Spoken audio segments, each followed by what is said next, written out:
So, ayan, hello, good day po sa lahat. So, andito tayo sa office natin, no? So, ayan yung nagtiwala sa negosyo na ginagawa natin. So, ngayon, kumukuha na siya ng cheque. So, ito, tanongin natin siya kung bakit niya ginawa itong negosyo, tapos kung anong pangalan niya at kung anong trabaho niya dati. So, yan.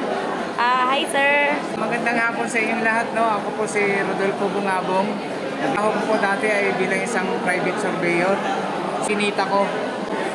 Karamihan kasi sa narinig ko kasi scam daw ang OPS system, pero hindi po. Ito po sa katunayan, legit po.